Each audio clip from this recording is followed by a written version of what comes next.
Buenos días, buenas tardes, buenas noches, dependiendo del lugar donde nos vean. Los saludamos aquí desde Málaga, al sur de España, de cuerpo presente aquí, pero con el corazón y la mente puesta en mi país, en Colombia, querida y amada.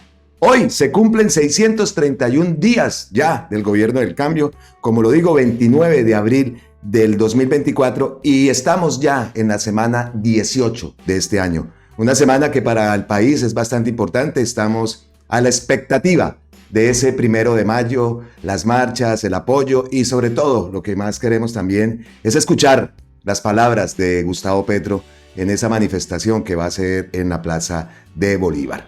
Bueno, y el tema hoy del video, como vieron en la miniatura, se trata de Carolina Corcho. Carolina Corcho, que le ha pegado una buena respuesta a una intervención del tecnócrata Alejandro Gaviria, otro de los que sabemos y nos hemos dado cuenta, ¿no? Un infiltrado más que estuvo en el gobierno, sabiendo, yo siempre me pregunto, este hombre sabía que una de las propuestas del gobierno era la reforma a la salud, aceptó ese cargo y obviamente era para sabotear todo y salir a despotricar, digámoslo así, salir a hablar cosas que no tienen nada que ver con lo que se está hablando y con la reforma y también defendiendo ese sistema de salud en Colombia, ese nefasto sistema de salud que muchos hemos tenido que padecer, muchísimos hemos tenido que padecer ese sistema de salud. Pues entonces, ¿qué es el tema del video? ¿En qué radica la noticia? Pues la noticia está en eso, en desmentir a estos tecnócratas. Siempre buscamos acá crear una historia, crear un video, pero pues mandar un mensaje, ¿no? Que ese proceso de comunicación pues sea eficiente y es lo que pues acá con gran esmero tratamos de hacer. Esperamos que esa misión se esté cumpliendo y que a ustedes les quede un mensaje de esto que creamos acá. Bueno, entonces, lo primero que tenemos, como lo digo, una respuesta de Carolina Corcho a Alejandro Gaviria, que hizo una intervención. Sé que es un poco tedioso escucharlo, son como 8 o 9 minutos de intervención. No la voy a cortar, la dejé completa, porque es importante también que sepamos qué dicen esos en ese círculo de oligarcas, en ese círculo de egocentrismo, que es lo que representa, para mí, para mi opinión personal, este señor Alejandro Gaviria, que comparte en sus cuentas, en sus redes sociales, la intervención en el foro que se presentó el 26 de abril sobre la reforma a la salud, que también contó con la participación, entre otros, del ministro de Salud. Supimos también que esto se realizó en Compensar, supimos también que habían varios senadores en esta intervención, en este recinto. Entonces, importante, como lo digo, escuchar qué dice Alejandro Gaviria. Y, por otro lado, tenemos también la respuesta que le da Daniel Rojas Medellín, el gran Daniel, a Andrés Julián Rendón, el gobernador de Antioquia, que envía un post hablando incluso otra vez de expropiación y de invasión a la propiedad privada. Siempre el tema de estos paraquitos, ¿no? De estos paraquitos, el tema, ese es el argumento. Pues Daniel también le contesta. Entonces, pues, sin más. Ay, bueno, las ñapitas típicas aquí en Colombia con C. Entonces vamos a escuchar la intervención de Alejandro Gaviria y luego escuchamos la respuesta que le da Carolina Corcho. Saludo a todos quienes nos acompañan esta tarde. Yo voy a empezar, Daniel, para contestar esa pregunta por el comienzo. Y quiero dejarles simplemente, lo voy a decir de esta manera, una leve inquietud. Estamos hablando de salud y pensiones, senadora. Y es un hecho paradójico de que la Ley 100 del año 1993 dio nacimiento a estos dos sistemas de la seguridad social. Y en retrospectiva, más de 30 años después, podemos decir que tuvieron trayectorias opuestas. El sistema de pensiones fue evolucionando de un sistema con una cobertura muy baja, que uno podría casi definir con una palabra: mucho para muy pocos, con unos subsidios que son claramente regresivos, que la reforma trata de corregir. El sistema de salud con obstáculos, con problemas acumulados en el tiempo, como resultado no solamente de la intención del legislador en su momento, sino de un esfuerzo social que concitó a mucha gente, logró una cobertura casi universal en dos márgenes, uno extensivo, pero uno intensivo también. Si ustedes van a un país como México, como Perú y como Chile, y hablan con un especialista de salud, seguramente les va a decir lo siguiente. Les va a decir, en Colombia ustedes hacen mucho con muy poco. en una cobertura relativamente amplia, con un valor o una inversión de gasto en salud por habitante que no supera los 500, 600 dólares. Y aquí es un tema donde yo quiero hacer un primer punto que el ministro no mencionó. Cuando uno evalúa los sistemas de salud tiene que tener dos variables. Una, los indicadores en salud, y podemos mirar qué pasa con la mortalidad materna, con la mortalidad infantil. Pero el sistema general de seguridad social en Colombia nació pegado a la seguridad social. Y no podemos olvidar que el otro objetivo preponderante era la protección financiera. Y el derecho fundamental a la salud ha estado construido alrededor de la seguridad social. Un enfermo renal crónico, hoy en día tenemos 40.000 personas con enfermedad renal crónica que tienen que hacer diálisis cada semana, cero gasto de bolsillo. Si nos devolvemos a los años 80, una persona que tenía que hacer diálisis, que hoy estaría en el régimen subsidiado, no solamente no la atendían, sino que entre los nefrólogos había una especie de pacto ético que ni siquiera mencionaba la posibilidad de tratamiento, porque esa persona iba a vender su casa para 3 meses de tratamiento. Me lo dijo un nefrólogo del Hospital San Vicente de Paúl, simplemente lo mandaba a morir a apartado. Si ustedes van a México con la destrucción del seguro popular que hizo el gobierno actual, muy parecida a la que se plantea, la destrucción de buena parte del sistema de salud, un trasplantólogo va a decir, yo no trasplanto a una persona de bajos ingresos porque no va a tener recursos para los inmunosupresores y se va a morir. Me dedico a la medicina privada. Si ustedes van a Perú, van a encontrar que en un pequeño barrio simplemente hay una forma informal de aseguramiento, hay una colecta pública, porque si una persona pobre se enferma de cáncer, no puede pagar por los medicamentos. ¿Qué le vamos a decir entonces? ¿Que estamos construyendo centros de atención primaria? ¿No podemos hacer las dos cosas al mismo tiempo? ¿Vamos a renunciar a la protección financiera? ¿Vamos a dejar de lado el derecho fundamental a la salud? ¿Nos va a dejar la Corte Constitucional? ¿Eso es lo que queremos hacer? ¿Vamos a decirle a la señora del régimen contributivo que tiene un cáncer de seno los últimos medicamentos biotecnológicos que hacen parte de lo que se llama presupuestos máximos, los bloqueadores de los que depende su vida, no los vamos a pagar? Eso no va a pasar en Colombia, porque la sociedad civil está movilizada y la Corte no lo va a dejar.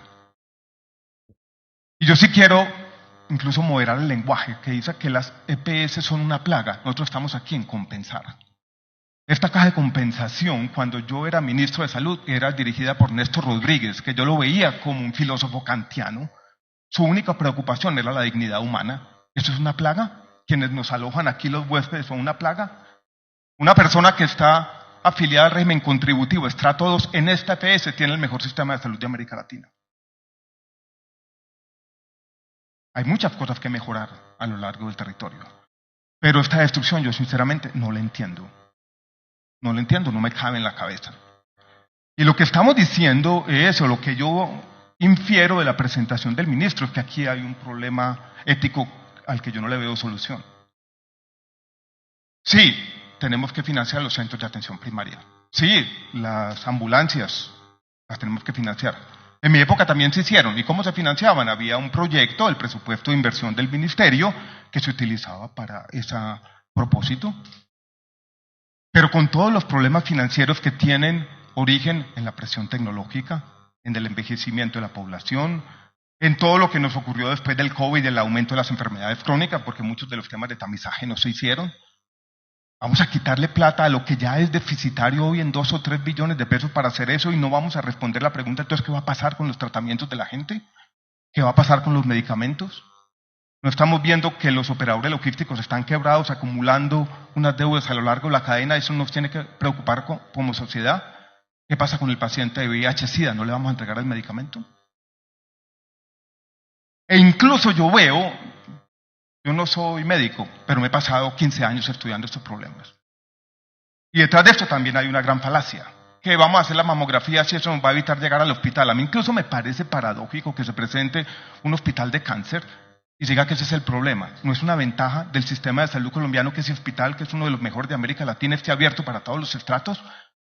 Queremos volver a un sistema segregado, una sociedad ya segregada de 1000 maneras. Vamos a segregar también la salud por un capricho, por una obcecación ideológica. Eso para mí no tiene sentido. Y Uno tiene que ser capaz de hacer las dos cosas y conciliar la protección financiera, sí, con la mejoría y con las desigualdades territoriales que tienen muchos orígenes en Colombia. Muchos no son problemas del sistema de salud, son problemas de la descentralización, esto se llama así. Aquí estamos buscando formas nuevas de federalismo para devolverle a las regiones autonomía, recursos, capacidades, que es un propósito del país para construir un país de verdad en el territorio. Pero eso no significa que el país va a perder 30 años de acumulación de capacidades y de luchas entre todos. Y yo sí tengo que expresar esa preocupación. Muchos colombianos se pueden quedar sin medicamentos. Si usted le quita el 15-20% de recursos al sistema para implementar ese modelo de atención y no consigue recursos adicionales, vamos a tener una crisis de atención en salud, que va a empezar por una crisis primero de oferta, hospitales que se cierran aquí y allá, y después no vamos a ser capaces de atender a la gente. Y eso me preocupa. Y parte de las dificultades de la política y de los logros sociales está en eso, en conciliar esos objetivos. Habló el ministro de los objetivos del liberalismo entendido de una manera general. Y las luchas, pues yo también las di como ministro. Declarando por primera vez por razones de precio un medicamento de interés público, controlando los precios para lograr algo de sostenibilidad financiera, dando las peleas para la suspensión de las aspersiones aéreas con glifosato y demás. Todos compartimos eso. Aquí no estamos de un lado los buenos y de otro los malos. Pero yo sí quiero llamar la atención de manera decidida que la reforma como esta pone en riesgo la atención en salud de los colombianos. Termino con esta reflexión. En pensiones el país va a llegar a un acuerdo porque es más fácil. Y si a mí me dicen, estos días veo una aritmética interesante, senadora Angélica, y es que se coge el 4 salarios mínimos del primer pilar, y usted le mira el 1.5, que era la propuesta alternativa, 4 más 1.5 dividido 2 es 2.25, usted aproxima el 2.3. O sea, en una reforma paramétrica uno más o menos hace una aritmética y se pone de acuerdo. Pero si usted coge un sistema de salud que tiene que ser operativo y simplemente coge un sistema parecido al Sistema Nacional de Salud o el Sistema Nacional de Salud inglés y lo promedia con un sistema de aseguramiento como el nuestro, termina con una locura, con un sistema disfuncional. Y el sistema que hoy en día salió de la Cámara y los 47 puntos acordados con la EPS es un sistema que no funciona. No es operativo, no están los incentivos claramente definidos. Nadie sabe qué son las funciones. A la CPS le van a entregar 5% de los recursos del sistema por ser unas porristas, o estar ahí acompañando todos estos procesos diciendo va muy bien, siga para adelante. Eso es una desviación de recursos, eso no funciona. Por favor respeto, y si vamos a hacer generalizaciones, diga cuál y preséntelos. Pero se tiene que traer respeto. Respetemos que estamos aquí en quien son los huéspedes de nosotros, nos están robando la plata. Pero tenemos que tener en cuenta que hay que buscar algo que sea operativo y que sea funcional. Eso es simplemente mi insistencia. Hay logros sociales que se tienen que conciliar. Y este país, mucha gente ha trabajado para construir un sistema de salud con muchos problemas. Y si el diagnóstico va a ser simplemente que aquí hay unos ladrones, empezamos mal.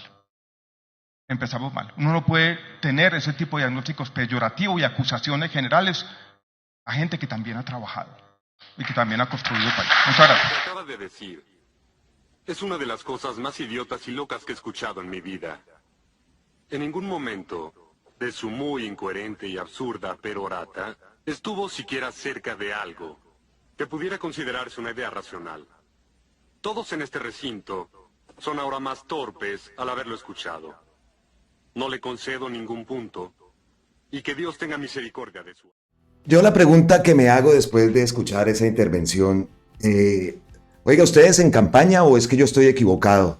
¿O es mentira? En campaña no se dijo desde un principio, Gustavo Petro habló de la eliminación de las EPS, ¿o es que es mentira mía?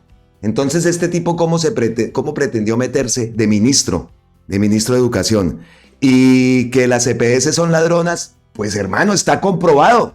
Así le duela, está comprobado. Es que no es por soltar por ideologías, como dicen. No, está comprobado. ¿Dónde está la plata? Pero no, es que es increíble de verdad esto que ocurre. Y pues ahí viene la respuesta de Carolina Corcho. Esta intervención tiene un punto de partida equívoco e inexistente. El ingeniero y exministro Gaviria nos plantea que el actual sistema de salud es equitativo y ofrece acceso oportuno a todos los ciudadanos en todo el territorio nacional. Esto es contraevidente. Además, omite ladinamente el desplome financiero del mismo, que viene desde que fue ministro. Ahí está. Nomás con eso. Listo, continuamos. Dice en este foro el colega de mi padre, que también estudió la bella profesión de la ingeniería civil, que las denuncias realizadas por la sociedad y los entes de control por presuntos desvíos de billonarios recursos de la salud son genéricas. ¿No habrá leído el señor Gaviria los números y documentos oficiales de la sociedad civil con evidencias concretas? Los informes cerrados y preliminares de la Contraloría y la Supersalud que muestran las inconsistencias en el manejo de los recursos públicos de la salud, que son además materia de investigación, o está haciendo un llamado abierto y peligroso a que no exista control sobre recursos públicos de los colombianos, a que Colombia decline a un estado de opinión frente al Estado de Derecho, como lo pregonan los aliados del doctor Gaviria de la extrema derecha. Ahora bien, como todo un jinete del apocalipsis, pregona una presunta futura crisis de la salud, la misma que él no vio pasar durante 6 años de ministerio desde hace más de una década. Su papel fue coadyuvar y a ocultar el desplome financiero y humanitario del sistema de salud. Y ahora, cuando desde distintas orillas se hace un acuerdo entre las EPS, la sociedad civil y el gobierno de Gustavo Petro para encontrar una fórmula de transición, de salida a la debacle que él construyó, amparado en una dogmática ideología neoliberal que resultó ser inútil a la hora de salvaguardar los recursos públicos de la salud y cuidar la vida. El señor exministro se vuelca al filibusterismo mediático, a la perpetración de falacias edulcoradas de experiencia tecnocrática, a no dejar hacer, a obstruir cualquier posibilidad de acuerdo para que su desfasado narcisismo pueda tener una satisfacción yoica.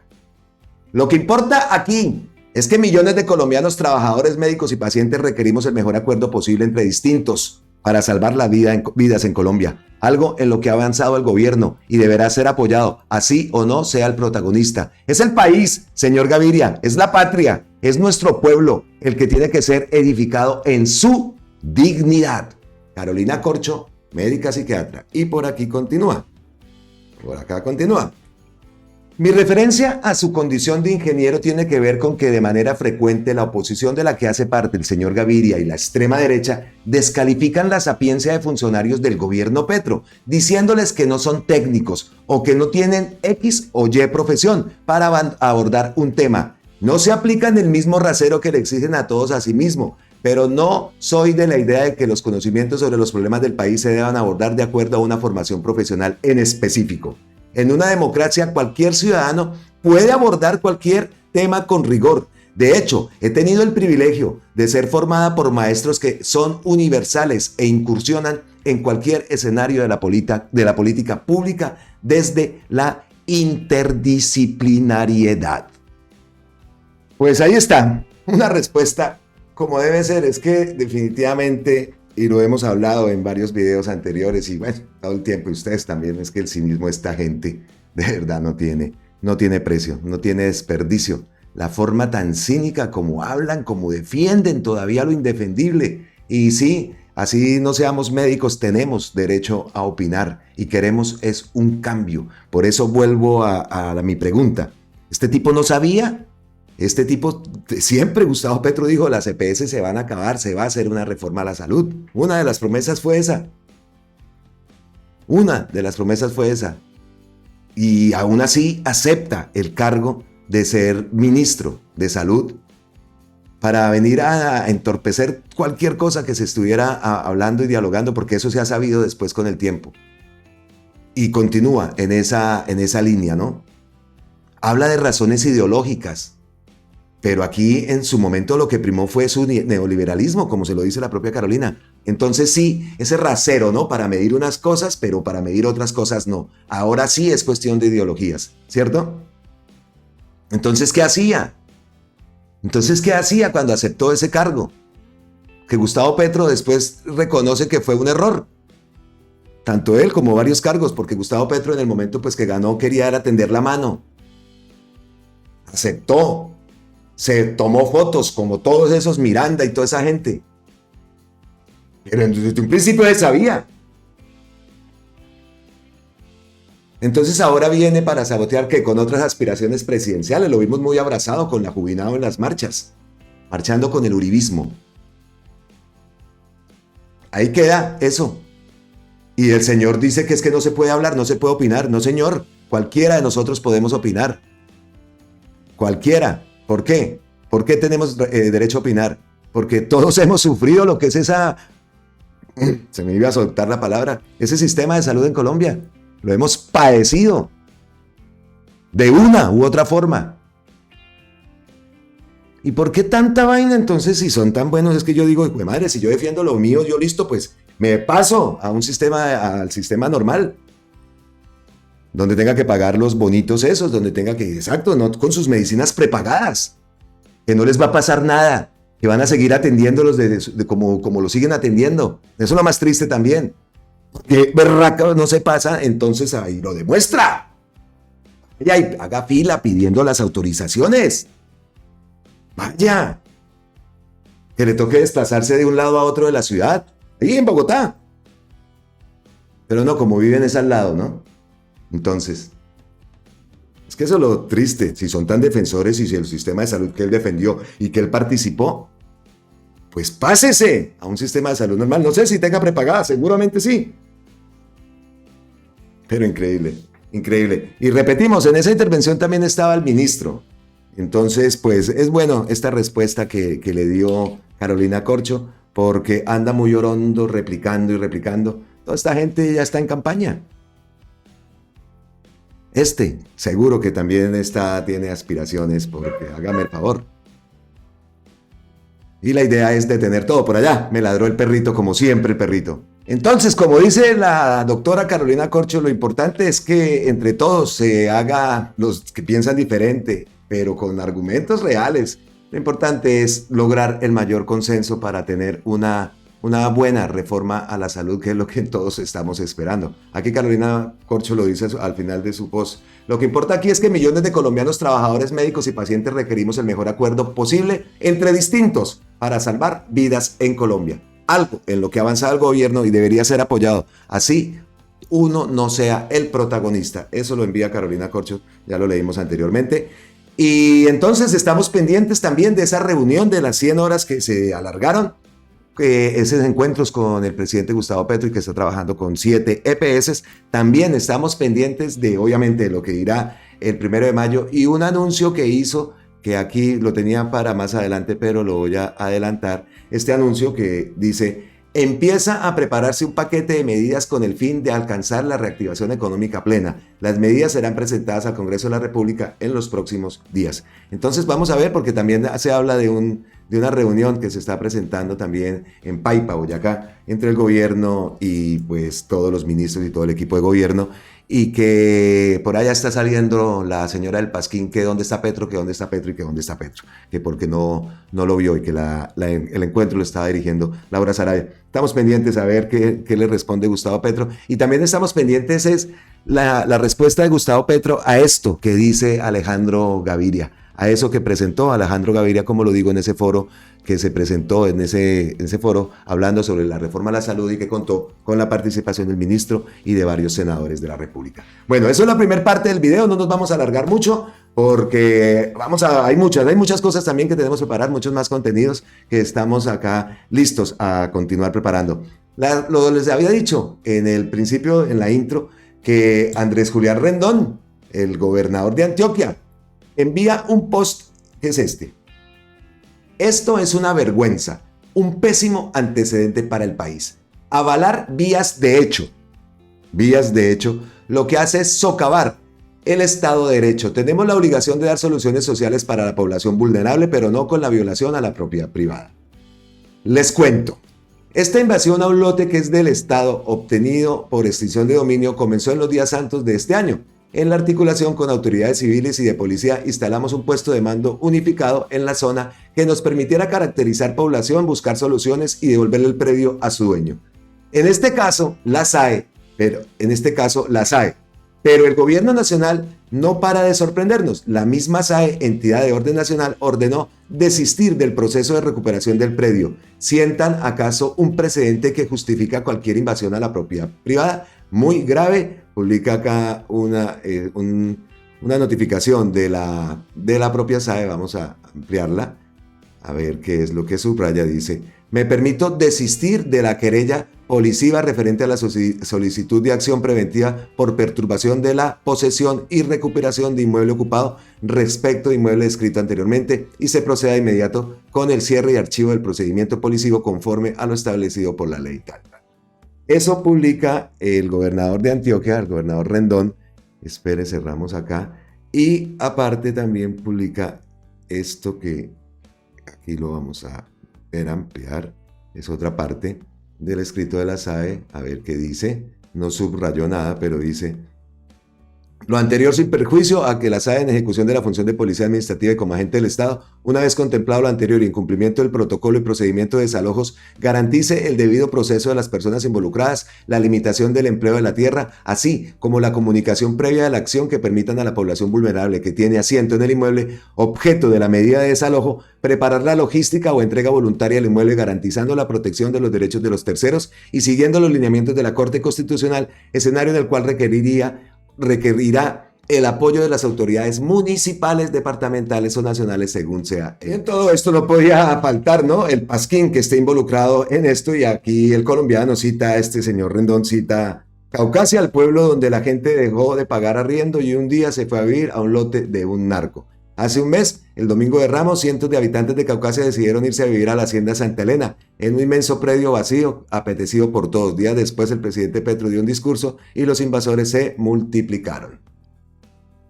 Entonces esa es la fuente y esa es la base del... Bueno, no la fuente, pues él aparte pues ha creado un puesto de mando unificado, como lo dicen, increíble, en la zona que nos permita caracterizar población. Y bueno, Daniel Rojas contesta: mi respuesta al gobernador de Antioquia: desde la SAE defendemos la institucionalidad de la Constitución y la ley. La propiedad privada que usted dice defender tiene una suspensión del poder dispositivo en virtud de una medida cautelar de extinción de dominio. El escenario de defensa de quienes presuntamente han cometido ilícitos es la justicia, la fiscalía, no la gobernación de Antioquia. Le invitamos a la coherencia cuando se dice respetar las instituciones. Como administradores desde este gobierno, motivados por razones éticas y morales que quizá no comprenda, preferimos respetar las decisiones judiciales y no golpear al pueblo en defensa de una propiedad privada, cuya legitimidad está en litigio. El pueblo antioqueño decente, pujante y trabajador jamás recibirá de nosotros desalojos violentos. El pueblo antioqueño honesto y pujante tiene en este gobierno a su aliado. Ese es el precedente que sentamos: transparencia, respeto por las instituciones y motivación por la justicia social. ¿Cómo la ven? ¿Cómo la ven? ¿Qué tal? ¿No? Crearon un mando unificado, puesto de mando unificado para saber quiénes son las personas. Citando al colombiano, el pasquín, uno de los pasquines más grandes que hay aquí, que Gonzalo Guillén muchas veces se lo ha denunciado y se lo ha denunciado de frente. Un diario que está quebrado y que está lambiendo todo lo que, por donde puede, para que no se le termine cerrando. Era lo que debería pasar con semejante pasquín, que increíble también lo que pasa. Y la Flip callados, ¿no? Eso sí, calladitos, no pasa nada con ese pasquín que muchas veces pasa desapercibido. Pero las cosas que publica, los ataques frontales que hace al gobierno, ya son repetidos. Y sabemos de la situación en la que anda, porque hasta el propio Guillén, como lo dije anteriormente, lo denunció. Y es que, pues que Guillén. No, pues Guillén cuando lo dice es por pruebas y se los pone de frente arrobadito y tome, mijo. Eso no es muchas veces se podrá descachar. Pues sí, le he visto muy pocas, pero pues como también cualquier persona se descacha. Pero en esto del colombiano ya es repetitivo el accionar de este diario que cita este gobernador. Entonces, pues con esa respuesta también vamos llegando a lo que teníamos pactado por tratar en este video, ¿no? Era la respuesta a Alejandro Gaviria por parte de Carolina Corcho y la respuesta de Daniel Rojas Medellín al gobernador de Antioquia. Ay, Dios, que definitivamente uno no sabe también, o sea, descalificar a esa gente, no existen palabras, de verdad. Están asustados, están saboteando las marchas, están de una forma, mire, y me voy a saltar a otra de las cosas que tenía. ¿Por qué digo que saboteando las marchas? Mire esto que publica Pacho Santos. Se alquilan indígenas para marchas por el precio y la mermelada correcta. Favor contactar al CRIC, a la Colombia o a su manager, Gustavo Petro. Pacho Santos. No pasa nada. No pasa nada que un Pachito, el racista y fachito, como le dice Wilson Arias. Entonces ya están asustados, esperamos que sea una multitudinaria marcha este 1 de mayo y también esperamos las palabras de Gustavo Petro en todo esto que se está armando y que se está, ya decimos golpe blando, pero eso ya es un golpe de Estado frontal.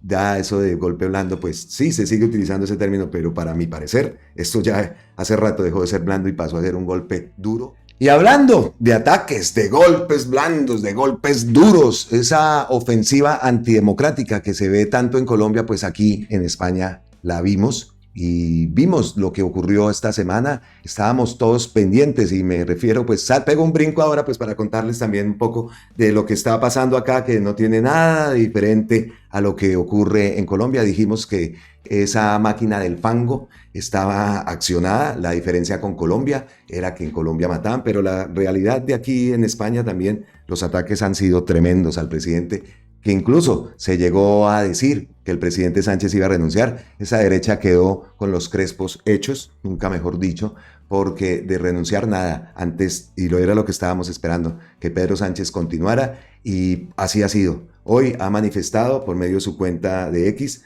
he decidido seguir con más fuerza si cabe al frente de la presidencia del gobierno de España. Asumo mi compromiso de trabajar sin descanso con firmeza y serenidad por la regeneración de nuestra democracia y por el avance de derechos y libertades. Esta decisión no supone un punto y seguido, es un punto y aparte. Os lo garantizo. Escuchemos un poco de las palabras del presidente de España, Pedro Sánchez, y recordemos también que Gustavo Petro le envió, ¿no?, su mensaje de apoyo al presidente español. 10 años sufre. Buenas tardes. Como saben, el pasado miércoles escribí una carta dirigida a toda la ciudadanía. En ella les planteaba si merecía la pena soportar el acoso que desde hace 10 años sufre mi familia a cambio de presidir el Gobierno de España. Hoy, tras estos días de reflexión, tengo la respuesta clara. Si aceptamos todos, como sociedad, que la acción política permite el ataque indiscriminado a personas inocentes, entonces no merece la pena. Si consentimos que la contienda partidista justifique el ejercicio del odio, de la insidia y de la falsedad hacia terceras personas, entonces no merece la pena. Si permitimos que las mentiras más groseras sustituyan el debate respetuoso y racional basado en evidencias, entonces no merece la pena. Por muy alto que sea, no hay honor que justifique el sufrimiento injusto de las personas que uno más quiere y respeta y ver cómo se intenta destruir su dignidad sin el más mínimo fundamento. Tal y como les anuncié, necesitaba parar y reflexionar sobre todo ello. Y sé que la carta que les envié pudo desconcertar porque no obedece a ningún cálculo político. Y es cierto. Soy consciente de que he mostrado un sentimiento que en política no suele ser admisible. He reconocido ante quienes buscan quebrarme, no por quién soy, sino por lo que represento, que duele vivir esta situación, que no deseo a nadie. También porque, sea cual sea nuestro oficio, nuestra responsabilidad laboral, vivimos en una sociedad donde solo se nos enseña y se nos exige mantener la marcha a toda costa. Pero hay veces en que la única forma de avanzar es detenerse, reflexionar y decidir con claridad por dónde queremos caminar. He actuado desde una convicción clara. O decimos basta, o esta degradación de la vida pública determinará nuestro futuro, condenándonos como país. Es cierto que he dado este paso por motivos personales, pero son motivos que todo el mundo puede entender y sentir como propios, porque responden a valores troncales de una sociedad solidaria y familiar como es la española. Porque esto no es una cuestión ideológica. Estamos hablando de respeto, de dignidad, de principios que van mucho más allá de las opiniones políticas y que nos definen como sociedad. Esto nada tiene que ver con el legítimo debate entre opciones políticas. Tiene que ver con las reglas del juego.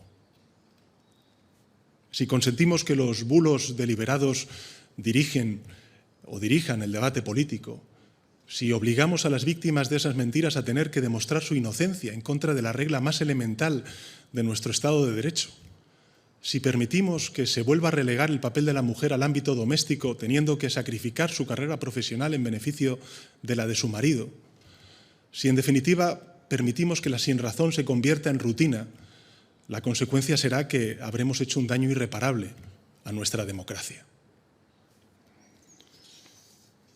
Exigir resistencia incondicional a los líderes objeto de esa estrategia es poner el foco en las víctimas y no en los agresores. Y confundir libertad de expresión con libertad de difamación es una perversión democrática de desastrosas consecuencias. Por tanto, la pregunta es sencilla. ¿Queremos esto para España? Mi mujer y yo sabemos que esta campaña de descrédito no parará. Llevamos 10 años sufriéndola. Es grave, pero no es lo más relevante. Podemos con ella.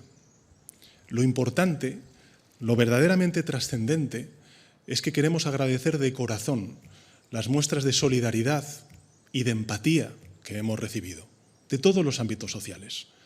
Lógicamente me van a permitir un agradecimiento especial a mi querido Partido Socialista. Esa era una parte de la intervención de Pedro Sánchez, pues la cortamos acá y pues lo más importante es que continúa, pero lo que hemos hablado, ¿no? El parecido, muchas personas dirán, nosotros qué nos importa lo que ocurra en España, pero es el parecido, el gran parecido que hay con la situación política colombiana. Nomás nos hemos dado cuenta el fin de semana todo lo que atacaron y cómo están siendo los ataques ahora hacia el gobierno. Y bueno, este fin de semana y todo desde que Gustavo Petro se ha posicionado.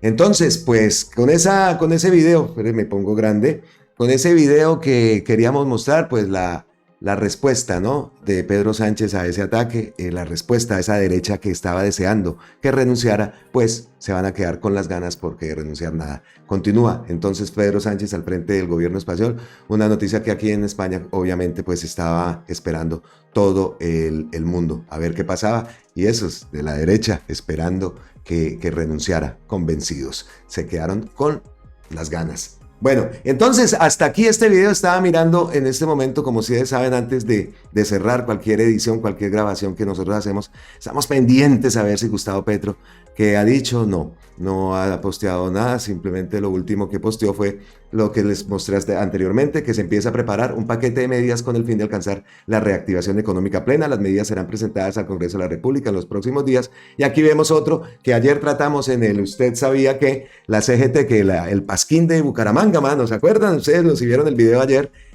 Hablé de que en Bucaramanga toda la vida existió un Pasquín, la vanguardia liberal, que ahora ya no es liberal, sino solo vanguardia. El tremendo Pasquín quedó como en ridículo otra vez, como muchísimas veces. Eso es también de la misma colada de otro Pasquín que debe estar en quiebra, porque en Bucaramanga, y hablamos de que las facultades en Bucaramanga nunca ha sido capaz nadie de montar un periódico que le siente competencia a semejante pasquinzote. Y eso siempre es el monopolio y los típicos, bueno, típico de allá de la Búcara, Ave María. Pues ayer el Pasquín publicó que la CGT no iba a marchar, que eso no iban a dejar que el presidente interviniera en sus marchas, y aquí está la respuesta reposteada también por Gustavo Petro. Marce, te quiero mucho, fue la que también destacó esto, dijo, vea, vanguardia, ahí está la respuesta de la CGT, aquí la tenemos. Las centrales sindicales unidas acogemos al presidente Gustavo Petro en nuestra marcha el 1 de mayo. Petro Gustavo será el primer presidente de la historia en marchar con los trabajadores y trabajadoras un 1 de mayo. Entonces, pues eso también queda pendiente. Y bueno, ahora sí, cerramos este video. Esperamos que les haya gustado, que haya quedado claro, sobre todo, ¿no? La respuesta y el mensaje que queríamos transmitir, la respuesta de Carolina Corcho al exministro y a ese tecnócrata egocentrista de Alejandro Gaviria. Entonces, sin más, les deseo una gran semana a todos ustedes, semana importante para todo el país, para el devenir de todo nuestro proceso de cambio que estamos esperando y que estamos luchando para que se haga una realidad. Así, ante cosas como eso que vimos, la intervención de Alejandro Gaviria. Así van los tiros. Pero entonces, nos vemos en la próxima. En cualquier momento, una noticia, una transmisión aquí en Colombia con C. Recuerden suscribirse al canal si no lo han hecho. Nosotros queremos ser parte de ustedes. Déjenos ser parte de ustedes y suscríbanse al canal porque ustedes ya son parte nuestra. Nos vemos en la próxima. Un abrazote ancestral desde la distancia y como siempre, millones y millones de gracias a todos ustedes. Miles de bendiciones para todos. ¡Mua! Chao.